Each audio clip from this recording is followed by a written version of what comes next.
ரஜினி சாரோடைய கூலி பண்றீங்கல்ல, அது அப்டேட் எங்க கேமராமேன்ஸ் எல்லாம் கேக்குறாங்க. தலைவரை பத்தி என்ன எதுவுமே சொல்லல அப்படின்னு. இதுக்காக நான் இன்னொரு வாட்டி வரேன். இங்க ஒரு 1 மினிட்ல அவர் கூட சொல்ல கூலியில வில்லனா பண்றீங்களான்னு கேட்கலாம். அதெல்லாம் நான் பேசுறேன். உங்களை வச்சா டெஃபினட்டா அந்த ஆப்பர்ச்சுனிட்டி கிடைச்சா டெஃபினட்டா பண்றேன். ஓகே. ப்ரொடியூசர் யார் சொல்லணும்? நீங்க ப்ரொடியூஸ் பண்ணா ஓகே, இல்ல நானே ப்ரொடியூஸ் பண்ணணுமா? இங்கே ப்ரொடியூசர் இருக்காங்க சார். உபேந்திர சார், உங்களுக்கு ஒரு கேள்வி. இது எங்க இருங்க சார்? Towards right sir. படத்துல அந்த ஃபேமன் இருக்க மாதிரி காட்டுறீங்க, பஞ்சத்துல இருக்க மாதிரி. அங்க பார்க்கும்போது பாத்தீங்கன்னா எல்லாமே காஸ்டியூம் இல்லாம எல்லாமே ரொம்ப அழுக்கா இருக்காங்க. ஆனா அவங்க போட்டிருக்க மாஸ்க் வந்து புதுசாவே இருக்கே சார். ஏன் சார் அதை கொஞ்சம் கவனம் செலுத்தா முட்டீங்க? எந்த மாஸ்க் சார்? மாஸ்க் போட்டிருக்காங்களே, அது வந்து புதுசா இருக்கு. அதான் புதுசா இருக்கா?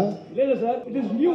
அந்த மாஸ்க் வந்து இட் இஸ் நியூன்ற. நீங்க எல்லாரும் ஃபேமன் பஞ்சத்துல இருக்காங்கன்னு காட்டுறீங்க, ரொம்ப கஷ்டத்துல இருக்க மாதிரி. சார் செல்போன் ஓகே விட்டுருங்க, அந்த மாஸ்க் வந்து புதுசா இருக்கு சார். அது ப்ரீ டிஸ்ட்ரிபியூஷன்ல வருது சார்.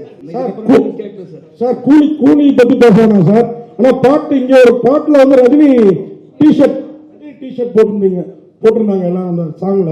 அது என்ன பர்பஸ் சார்? என்ன அது சார்? இது ஷூட் பண்ணி 1 இயர் ஆச்சு சார். இது அப்பவே பண்ணது. அப்போ கூலி இன்னும் பண்ணலனா?